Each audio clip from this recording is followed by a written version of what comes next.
La République démocratique du Congo, un État hautement stratégique au cœur de l'Afrique, ayant une mission géopolitique et géostratégique non négligeable dans la résolution des crises en Afrique, l'un des pays les plus riches du globe, en sol comme en sous-sol, en faune comme en flore, en passant par les rivières et les fleuves, chose qui fait simplement de ce dernier une catastrophe naturelle. Malheureusement, cette richesse ayant suscité des jaloux parmi ses voisins se retourne parfois contre son peuple. C'est depuis près de 2 décennies déjà que la partie est de la RDC vit dans une instabilité sécuritaire sans précédent.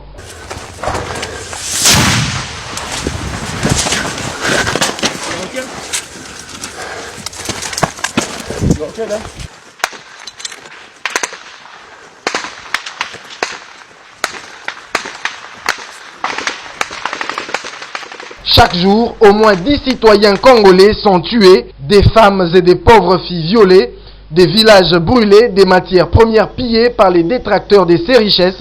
Certains rapports des organisations non gouvernementales dignes de foi font état de plus de 5 millions de Congolais massacrés par ces rebelles dans un espace de 20 ans.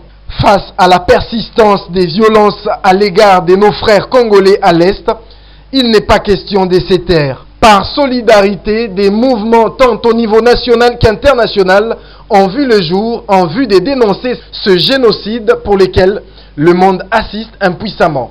Est-ce par culpabilité, innocence ou responsabilité? Tentant de répondre à ces questions, plusieurs pointent du doigt, à raison ou à tort, le Rwanda, le Burundi et l'Ouganda, parrainés selon ces mêmes sources par les puissances occidentales.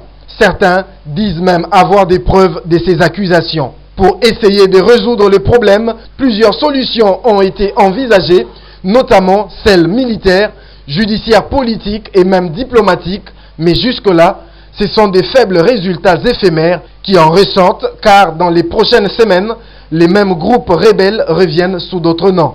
Aux dernières nouvelles, les forces armées de la République démocratique du Congo, sous l'emprise de leur commandant suprême Félix Antoine Tshisekedi Tshilombo, chef de l'État, ont lancé une opération militaire de grande envergure en vue d'éradiquer la guerre dans la partie est de la RDC. Tous les espoirs sont donc tournés vers la réussite de cette opération. Selon les toutes récentes informations, plus de 10 morts ont été enregistrés dans la matinée de ce jeudi 3 septembre 2020 dans cette même partie du pays.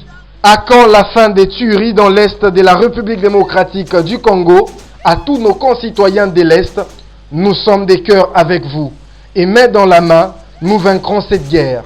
Que Dieu bénisse la République démocratique du Congo.